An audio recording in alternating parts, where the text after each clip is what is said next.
Breast cancer took my hair and chest, but not my seat at Arrowhead. We take a look back at this viral moment. So where is she now, 10 years later? Coming up, her cancer is gone, but her new battle, getting her body back.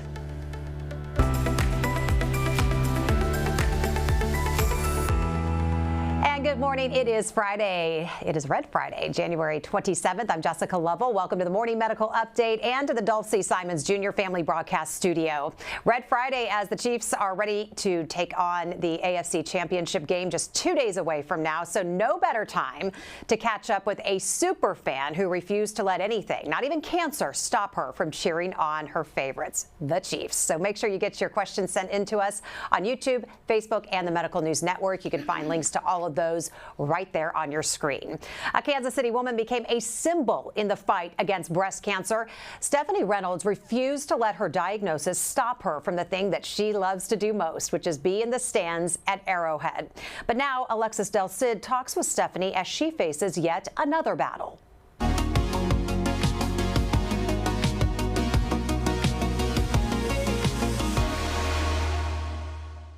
It's been a decade since this now iconic photo of breast cancer warrior Stephanie Reynolds was taken at Arrowhead Stadium. Oh, Arrowhead. Arrowhead's such a great place. She just had a double mastectomy and lost all her hair, but in true Stephanie form, she wasn't about to miss watching the Chiefs beat the Raiders. Breast cancer took my hair and chest, but not my seat at Arrowhead. Did you ever dream that the next day you would wake up to that being on the front page? No. 10 years and many tattoos later, I love tattoos. I think tattoos are art. the cancer's gone, but she's still fighting the battle to get her body back. How long has the reconstruction battle been going on? 10 years. Since day one. She says her body rejected the implants she first got at another hospital years ago, and procedures since then have come with other complications. My right side is way bigger than the left side. Which is why she's here at the University of Kansas Health System for an appointment with plastic surgeon Dr. Julie Holding. Her goal, to feel like herself again when she looks in the mirror. I literally sit there for 20 minutes just trying to make sure that before I walk out the house that I don't look like this breast is, taking up my whole side. Mentally, I can't live with this. But she did live with it for a very long time, reluctant to ask for more after surviving cancer. Unfortunately, Dr. Holding says that's common. Women kind of feel embarrassed, or they feel like they're being vain for asking for this, but I always tell them that this isn't a cosmetic procedure.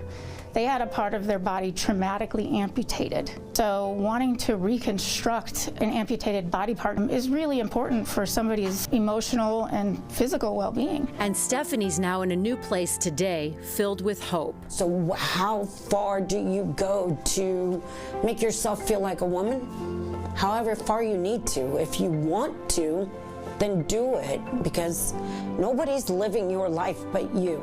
And that took me a long time to figure out for myself too. Such a powerful message. Stephanie is joining us now this morning, along with her plastic surgeon, Dr. Julie Holding. Good morning, both of you ladies. How are you? Good. Good. Stephanie, good to see you. Thank you. Well, so take us back 10 years. Stephanie, what did you make of all the support that came from that one picture? I think it was more day to day back then. Looking back on it now, I do not walk into Arrowhead without thinking about this sign. So it's overwhelming. I saw people stop me on the street. They're like, "Oh, is that you?" And yes, it's me. People call me. Friends that have friends recently diagnosed with breast cancer reach out. I go sit and talk with people. So, yeah, it's changed my outlook. Well, that's what I was going to ask you, is how it's helped you work through your cancer journey. Definitely for the better. And I definitely live a different life than I did 10 years ago. So I buy the shoes, I eat the cake, I take the trips, I just do the things in life that people take for granted. What's the status of your cancer now, Stephanie? Complete remission. So, yep.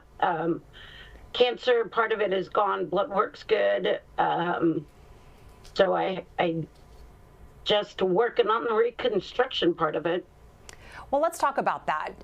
And you said I beat cancer and I didn't want to ask for more. But as we're going to hear from Dr. Holding here in just a moment, this is all part of it. It doesn't really end until you're back to where and who you want to be and how you feel good about your body. So take us back to when you were diagnosed, and then that was just kind of half the battle.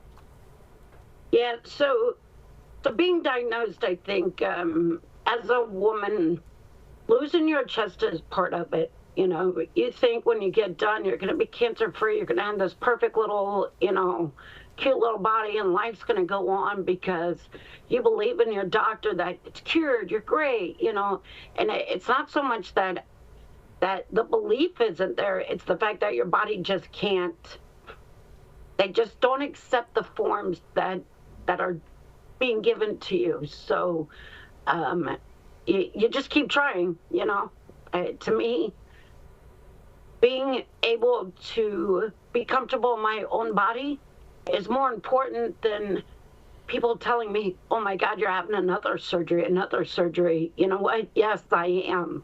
And it's me, it's my body. So. Dr. Holding, is this pretty typical? Talk to me a little bit about what those conversations are like. And every woman's different on where they're trying to go and what they're trying to achieve post-cancer. But talk us through a little bit what these conversations are about. It definitely is dependent on which stage of cancer treatments they're at when I see them.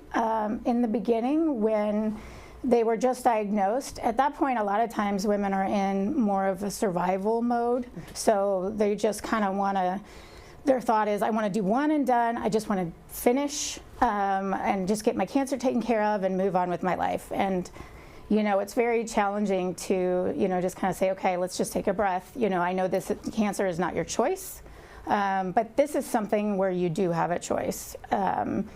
You can, take it one step at a time, and I say it's more of like a process of building, right? Because anytime you make something, you're building, you're reconstructing, it's a journey. And so trying to tell patients that, realistically, you're going to have more than just one surgery, and, try to take a breath and just look at it one step at a time. The only thing that you need to decide, say in that pre-conversation before mastectomies, is do you want to start reconstruction at the time of your mastectomies or don't you? And there's no right or wrong answer to that. It's really just where they're at. Some women don't want to deal with, the risks associated with reconstruction. They wanted to get through the cancer, and that's fine. Other people will say, yes, I just want to get it started, let's go. And so then we talk about, the different options for reconstruction and what that first stage can entail. And you're right, they're in such a different emotional state, because you're right, you're in such an emotional place of survival. And so having that conversation can feel like a million miles away about breast reconstruction. But that's something you do talk about early on. I know we've talked about this in the past, is that is a conversation. It starts, when the cancer diagnosis, the mastectomies are discussed. Explain why that is and why that makes a difference on the result down the road. A lot of patient satisfaction is really about education. So understanding that, the options that are available, the risks and benefits with all of it, and knowing that they don't have to do anything, but if they do, there are options for them to help. I even have some patients who don't want breast reconstruction, but because they have some side effects from the cancer treatments, whether it be radiation or just the mastectomies and tightness, or what they don't like, I can help them with that as well. But it's really more about trying to just set up a realistic expectation that, we've got a foundation, that we have to establish. And then once we get there, we can build upon it, kind of in the revision reconstruction phases, meaning kind of nipping, tucking, lifting, making things more symmetric, bigger, smaller, whatever they, would like to do. Whatever they want, they get to have. So let's talk about where Stephanie is in her process, and then I want to talk about some of the options. So she came to me after she had already had reconstruction. And so that was also another, a nice place to talk with somebody, because they've already kind of had that foundation, like I said. So foundation, when I consider it, is like, building a house, implants or using your own tissue, and she was having problems with those implants. And so we kind of had to step back to say, okay, well, do we want to move forward with what you have, or do we want to kind of start over with that foundation? So she had, a flap surgery, and then now, we're talking, the next step. What do you think about your results now? How is it affecting your life? How are you fitting in clothing? Is there something that we can do to fine-tune things to make things a little bit more livable? You mentioned the flap surgery. Explain what deep flap options are. So using your own tissue, so kind of the general broad scope of reconstruction is, implants versus using your own tissue, or what's called autologous reconstruction. And what essentially it is taking that tissue that you remove, say, in a tummy tuck, even though it's not a tummy tuck, and utilizing that skin and the fat from the abdomen, and then transplanting it to the chest. So you essentially use your own skin and fat to start the reconstructive process. It's called a deep flap. Sounds like D-E-E-P, but it's actually D-I-E-P. And we talk about tissues expansion. That's what you would use if you're going to have an actual implant. So that's one of the first stages as well, right? Correct. So one of the first conversations would be, do you want to start reconstruction at the time of your mastectomies or not? Kind of that situation. And if patients don't have to decide one way or the other at that first surgery, if they want to do implants or if they want to do like their own tissue reconstruction. And one way to do that is, say, use a tissue expander. So a tissue expander is a temporary type of device that is meant to push on your skin, stretch it out to give you a little bit more shape, so you can utilize, your own skin on your chest. And sort of as a space saver while, say some people are going through chemotherapy or radiation therapy, or while they're just trying to recover from surgery itself, while they decide what they really would like to do. So then they start to make choices. Help us understand the difference between silicone and saline implants, and why one would be right for someone and not another. I always tell them that, saline and silicone, it's really, people say, well, what do you recommend? And I say, well, this is the pluses and the minuses, what you feel safest with, what helps you sleep best at night. That's kind of what to do. So the saline or the silicone implants, we'll start there. They have been modified over time, and the one that's in the right on the picture is something called a cohesive gel. So it's more like a sticky type of jello. And then the one on the left, we don't use that textured type of device anymore, but it's at least showing you that it's what we call the gummy bear implant. It's the most cohesive, and so it's more like if you cut a gummy bear in half, it maintains more shape and form. And so, the pluses and minuses with those would be, one maintains more form. So if, you're wanting to have more of a rounded reconstruction, that may give you a little bit more of that kind of shape. The downsides are that, anytime you have a foreign object in your body, from a splinter to an implant, you form scar tissue around it called a capsule. And with time, that can get thicker, harder, kind of contract. And then sometimes even become, asymmetric or uncomfortable. And so with silicone, sometimes that happens a little faster, whereas saline, it comes empty, and I fill it from an IV bag straight into the implant, and fill up with specific volume, whatever we have talked about before. And it is less reactive with the body, so it tends to have a little bit thinner scar tissue. It doesn't feel as natural as silicone, though, so that's a lot of times why people choose silicone. And then, if something were to happen, say the outside of the bag were to rupture, saline would just go flat and your body would absorb the salt water, the saline. With silicone, you really don't know. It's, silent, and so that scar tissue contracture can happen, earlier. Okay, so you go through all of that and then help them make the best decision for them. And see, I was thinking the opposite. I was thinking silicone would be more natural. It feels more natural. Feels natural, okay. Feels more natural, but your body has a little bit more reactivity with it. Gotcha. So. Okay. So, Stephanie, I want to bring you back in here, and we heard a little bit from the story that you did with Alexis. I want to know, tell us about your reconstruction journey and what you were not happy about after that first reconstructive surgery that you had.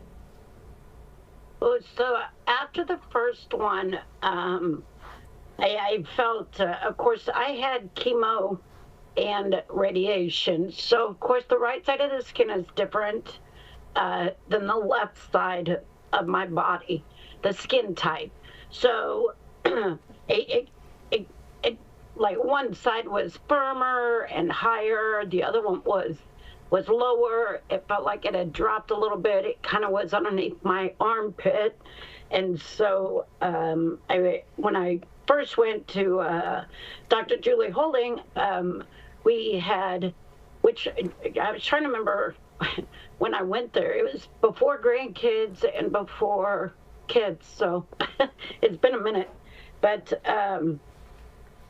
we tried to, the first time, tried to even it out so that it at least appeared to be the same size on the outside. So I believe that it was, we'd redone the left side to make it try and match the right side.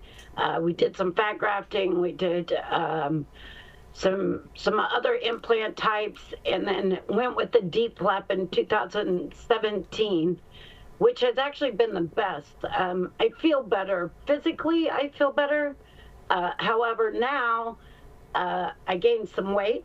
The right side is probably, at least, to me, it feels like it's 20 times bigger than the left side, but it's really not. It's probably, I would say it's at least double the size of the left side. So it makes it really, really hard to get dressed. I know people don't think about that because on the outside we can mask things, right? But when you're on the inside and I'm walking around, I feel like people just stare at my chest because I'm not comfortable with it myself. So this upcoming surgery, we will even out the sizes, do a little lift, and hopefully, you know what? Live happily ever after with two symmetrical chests. So that's not much to ask for, right? I don't think so. Well, and I want to talk about the vanity part of it. And Dr. Holding, you're the first to say this is not about vanity. You said you've had a part of your body taken away from you, and talk a little bit about that and your message to women who are concerned about what other people might think. Yeah, I do hear quite a bit with patients, you know, my family thinks I'm crazy for wanting to do this. You know, family members will ask me, well, is this the last one? Some people are even saying, you know, I'm a teacher, I work with children, and they're not very forgiving, so, you know, I want to just be able to go to work and, you know, focus on my job. You know, breast reconstruction is an option when patients, you know, like, you don't have a choice. I mean, it's not like somebody chose cancer. So with cancer, you have just some very limited options to treat the cancer, and a lot of times you're just having to go through the steps of what people tell you, like, okay, you're going to have surgery, or you're going to do chemo, you'll have surgery, you'll have radiation, whatever the case may be. And so patients are just kind of following along and kind of in that survival mode like we talked about. With reconstruction, it helps you. I mean, the things that people don't think about, they think, oh, it's just breast, you know, it's just, you know, who cares about breasts? And I mean, women, I mean, it's part of you. It's a part of your body. And, you know, you have to have it traumatically altered, taken away. Some people even say deformed, you know. And there's also things that come along with, you know, even just the mastectomy itself. I mean, scar tissue. Scar tissue can be very uncomfortable. Radiation permanently changes the skin. I have so many conversations with women about how once you've had radiation, the skin and the tissues that have been radiated are now more like scar. I call it the iron bra. It doesn't really stretch as well. It doesn't tolerate, you know, implants like Stephanie. It can be very uncomfortable, contract, you know. No matter who does the reconstruction, the body will be very unpredictable. And so you have to kind of fight those changes after mastectomy and radiation in order to try to achieve something that, number one, feels comfortable. You know, I mean, you really, my goal too is to also help with some of those negative side effects of radiation. And a lot of times using your own tissue, and I would say majority of the times using your own tissue is really one of the best ways to do it with radiation, because it helps heal some of the negative side effects and it isn't a foreign object. And that's exactly what we saw with Stephanie. And a lot of patients who are in that same situation as her, which there are a lot, say, I can't believe that I didn't do this sooner. It's so much more comfortable. Yeah, especially since the options have changed. My story is my best friend and I go round and round. Her mother's 75 years old, had breast cancer, and keeps getting surgery to make it right. And she's like, my mother wants another surgery. It's driving me crazy. And I said, she goes, nobody's even looking at them anymore. And I said, she's looking at them. Yes. She looks at them every single day. I said, let your mother get the surgery as long as it's done safely, right? Yeah. It's just, everybody's different. It's about you. Yeah, and it's, she's still alive. I have patients who, come in and see me and say, am I too old for this? And honestly, as I get older, they're like more my age saying that, and I'm like, of course you're not. But the oldest woman I've had was, she was in her 80s, and as long as you're safe medically to have surgery, and you understand the risks of the surgery as well as the limitations. This is not a breast augmentation. This is not a tummy tuck. This is about restoring form and your comfort levels. And so, if somebody is nitpicking and saying, this is like a little, millimeter difference, I'll be like, well, if we do this, the risks are you're going to have a scar in that position. Is the scar going to bother you more than what's going on right now? So, there are limits. It's not like, we forever are having surgery, but it's just, sometimes there are more challenges with one person as opposed to another. And again, radiation is definitely one of the ones that causes the most challenges. We're going to put a QR code up on your screen right now. You can scan it and find more information about breast reconstruction options here at the health system.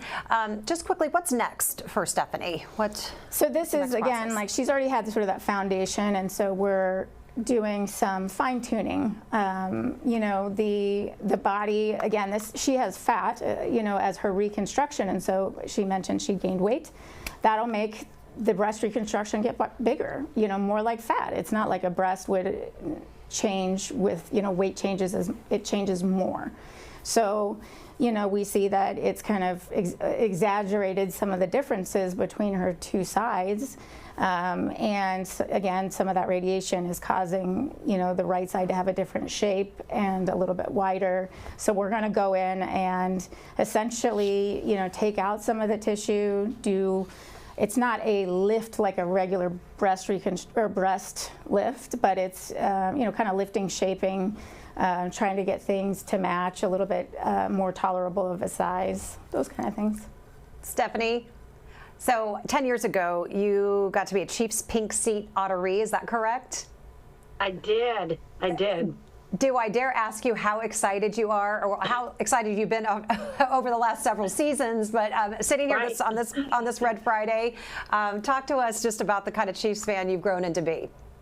Oh, God. Okay, so I just want to say real quick, too. So I was born at the halftime of the Chiefs-Redskin game in 1969. So 12/21/69. My dad never missed a play.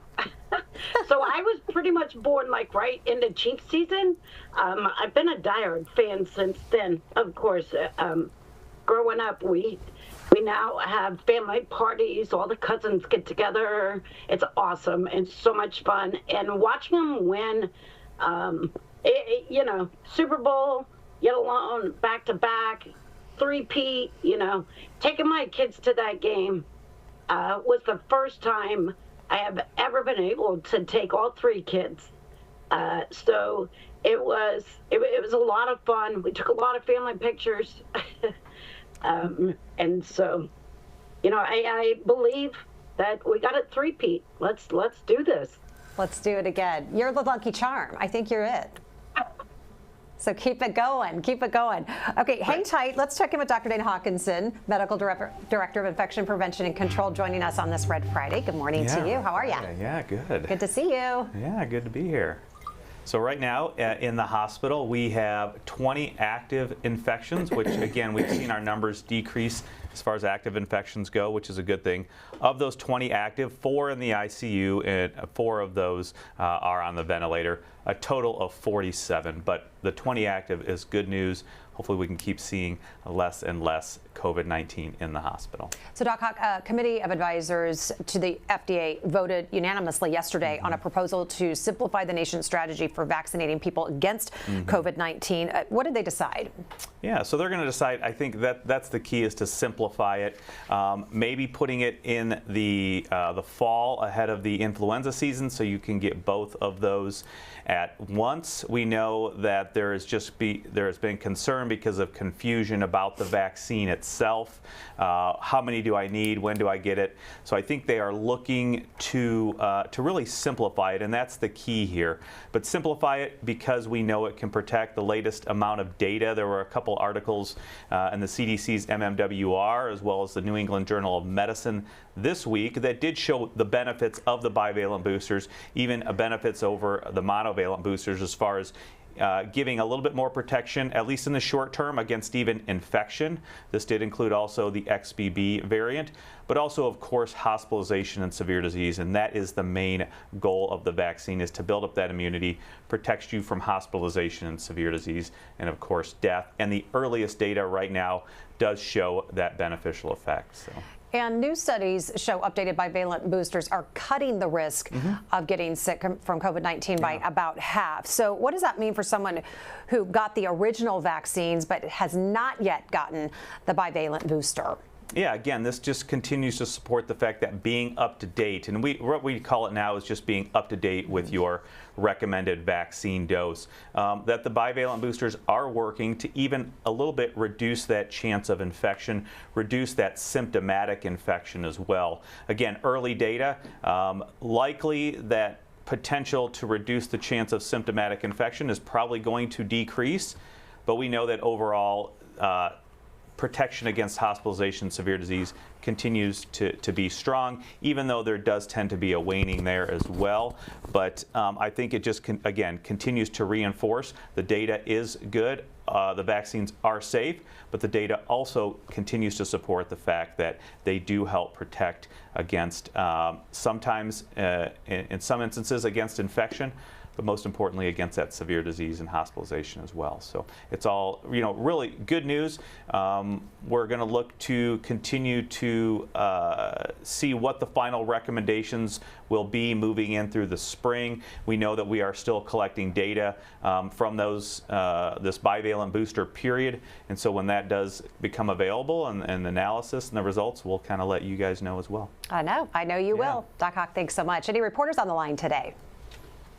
Let's get to some good community questions, shall we? Jill wants to know, is this covered by insurance, reconstruction surgery? So the federal government created the Women's Health and Cancer Act, which states that women, it's federally mandated that insurance companies cover the reconstructive process after a mastectomy, and also the full thing, like all stages of reconstruction, as well as any complications and symmetry procedures on the other side to match. So say somebody had a one-sided mastectomy, normal breasts on the other side, it says that they need to cover the symmetry on the other side to help things to match. Doesn't mean that insurance companies make it easy.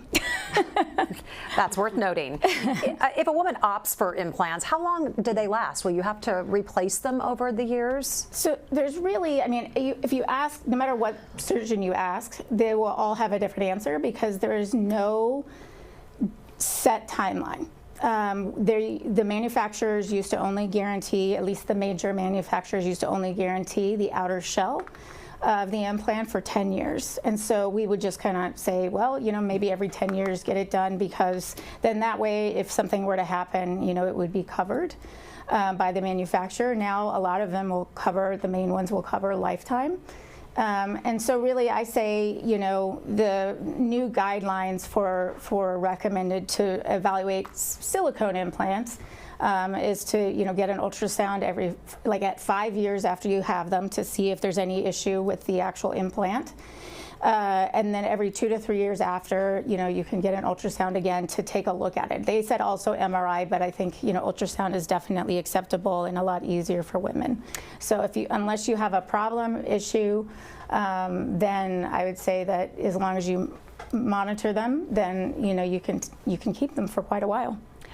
Stephanie, a lot of emotions come from the minute you're diagnosed through the entire reconstruction process. But Delaney wants to know how you handled the emotions of losing your hair.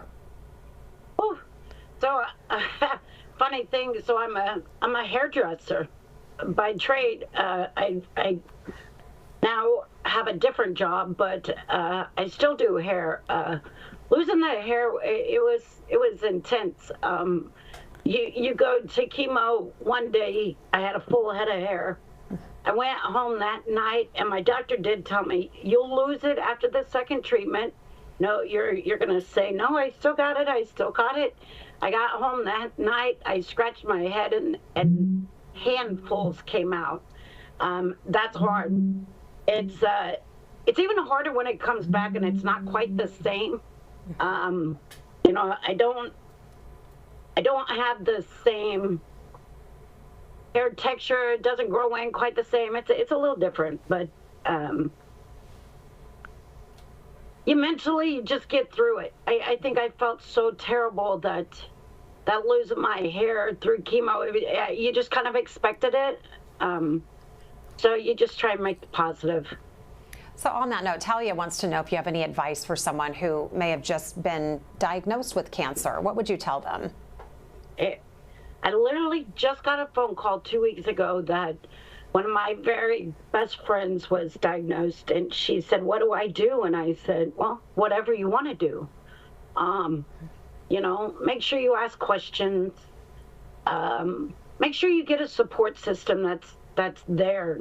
Find your one comrade that's going to be like, whatever you want to do, I got your back. Opinions, you want to cry, you want to scream, you want to hit something, find your Weezer. That was kind of my joke. Luckily for me, I have an amazing sister.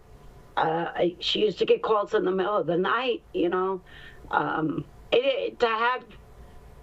to have your one person that you can talk to, about anything, oh my God, my right chest hurts so bad I can't move my right arm, or, there's all sorts of complications that come along with not just breast augmentation or breast reconstruction or anything like that. It's side effects of, pretty much anything on your internal insides. So, just do what you can to feel better. Take it day by day. You're going to have great days, you're going to have bad days. That was the reason behind my sign, was that, no, I'm not a season ticket holder. I love the Chiefs, but it just never was in the financial budget for me to have season tickets. But the days I felt good going through cancer, I bought a ticket, I went to the game, and that was the purpose behind my sign. Today was a good day. Today was such a great day. I got to do what I love to do. And that alone made me feel better. I love that. And you do not need season tickets to prove what a Chiefs fan you are, by the way. I think you have done it. You have done it. You've lived it since your whole life, since you were born at halftime. I want to get final thoughts from our guests. And Stephanie, I am going to start with you, and such a great, powerful message. But anything else that I haven't asked you, or anything else that you want to share with our viewers before we go? I really, for anybody, one thing I wanted to kind of share with people that I don't think they understand is that, surgery is big. Surgery to make yourself mentally, physically better is huge. And if you know somebody out there that's fighting these challenges, that are wondering, I hate my chest. I don't ever want to wear a swimsuit. I don't want to go out in public in a tank top. I won't wear that because my breast cancer scars. Be supportive. Not only if it's you, be supportive, but if it's your mom, if it's your aunt, if it's your best friend, if it's whoever it is, they have enough challenges going on that they really don't need somebody saying, oh my God, another one, you know, or the fact that, you know, oh, I think you look great the way you are. I wouldn't do it if it was me. Well, that's great. You know what? Good for you. I'm glad that you're so happy and you're so, you know, I'm not. And for me to get my brain back to being a successful, independent, you know, woman that has survived breast cancer, I'm doing this for me. So I just want the support. And I'm pretty sure that they do too. So be supportive, find a positive, and help them out. You know, just a word of encouragement is all it takes. You know, we believe you, we understand, we get you. That and verbalize it. Don't just sit there and say, I'm going to take you out to dinner. You know, I'm so sorry you're going through breast cancer, and let's get together soon. And you know, follow through. They just need you to be there. Stephanie, thank you so much for your words. You're an inspiration. Thank you for holding that sign high for everyone to see. We appreciate you very much. Absolutely. Dr. Holding, your final thoughts today. Great gal. I know. I can't emphasize enough what she just said about, you know, having support. And, you know, I do hear a lot of patient families or patients telling me their families are just like, don't do it. You've been through enough. And really, honestly, like, you know, Stephanie was saying, just validate them. Don't try to, you know, minimize what they're going through by saying, well, just look at the bright side. You don't have cancer anymore. And, you know, for some women, that's enough. And that's fine, you know. But if somebody's having a challenging time from any of it, just be there and really mean it and ask them, what can I do? You know, is there anything I can do to help? And sometimes a hug is good. You know, just be genuine and real. And I would always say, just take it one step at a time, you know. Dr. Holding, always great to have you. Thanks for all the great work you do. Thank you. Dr. Hawkinson, final thoughts today. Yeah, I would second that too. You know, for so many people out there battling cancer, it's so important to have a good support system and a great medical team that you can work with and have those questions answered. And on the topic of COVID-19, it's also important to continue to remember to be up to date with your vaccination. We know that the virus is circulating still at high levels, but it is getting better. Hospitalizations are down, but do the most to protect yourself and your loved ones. Be up to date with your booster, and continue. If you have questions, please talk with your medical team, your physicians, to help get those questions answered in an honest way. Doc Hawk, thanks so much, and thank all of you for being with us today. We will be cheering with all of you for the Kansas City Chiefs taking on the Bengals this weekend. And as we go, we want to share some special Chiefs moments with you here at the health system. We were very fortunate to have a visit from 3 Chiefs ambassadors. They spent a lot of time with our patients, signing autographs and taking pics with those fans. And the 3 ambassadors there, Chris Penn, Tim Barnett, both wide receivers from the 90s, and former Chiefs defensive end Eric Hicks, they spent several hours at our place making the day for so many here. And for that, we say a sincere thank you to all 3 of them. And from everyone here at the health system, go Chiefs and have a great weekend. Coming up Monday on the Morning Medical Update. Imagine having cancer as a child, then having to get all new doctors as an adult. I'm Jessica Lovell. Coming up on the next Morning Medical Update. Coming of age changed everything for patient Alex Dinkle. Meet him Monday at 8. Subscribe to our Morning Medical Update and Open Mics with Dr. Stites podcast. Now everywhere podcasts are available.